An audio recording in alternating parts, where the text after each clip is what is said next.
ఈ రోజు నుండి శ్రీ మహావిష్ణువు క్షీరసాగరంలో యోగనిద్రలోకి వెళ్తారు. అందుకే ఈ రోజుతో 4 నెలల చాతుర్మాస్య వ్రతం ప్రారంభమవుతుంది.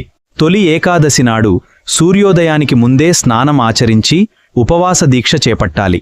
శ్రీహరిని తులసి దళాలు, సుగంధ పుష్పాలతో అర్చించాలి. సూర్యోదయానికి ముందే స్నానం, ఉపవాస దీక్ష. ఈ పవిత్రమైన రోజు విశిష్టత మరియు పాటించాల్సిన నియమాలను తెలుసుకుందాం. నమస్కారమండి. ఈరోజు పేలాల పిండి ప్రసాదం గురించి తెలుసుకుందాం. ఇది ఆరోగ్యానికి ఎంతో మేలు చేస్తుంది. ముఖ్యంగా వర్షాకాలంలో ఇది చాలా మంచిది. తులసి కోట వద్ద దీపారాధన చేయడం ఎంతో శుభప్రదం.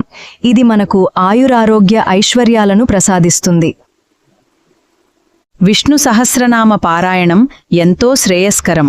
ఈరోజు రాత్రి జాగరణ ఉందాం. ఆ గజేంద్రుణ్ణి కాపాడిన స్వామి మనల్ని కాపాడుతాడు. ఓం నమో భగవతే వాయ విష్ణుం జిష్ణుం మహావిష్ణుం ప్రభవిష్ణుం మహేశ్వరం.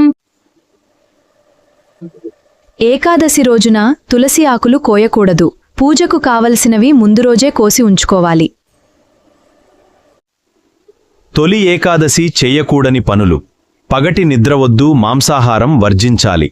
ఏకాదశి రోజున అన్నం తీసుకోకూడదు, ఉపవాసం పాటించాలి. పప్పుధాన్యాలు వర్జించాలి. ధాన్యదానం తీసుకోకూడదు. తలస్నానానికి నూనె వాడకూడదు. ఏకాదశి నాడు పగటిపూట నిద్రపోకూడదు. సుఖీభవ, నీ ఆశీర్వాదాలను పొందితే మీరు ఐశ్వర్యవంతులుగా మరియు ఆరోగ్యంగా ఉంటారు. ధన్యవాదాలు స్వామి, మీ కృప నాపై ఎప్పుడూ ఇలాగే ఉండాలి. ఓం నమో వెంకటేశాయ. నమస్కారం.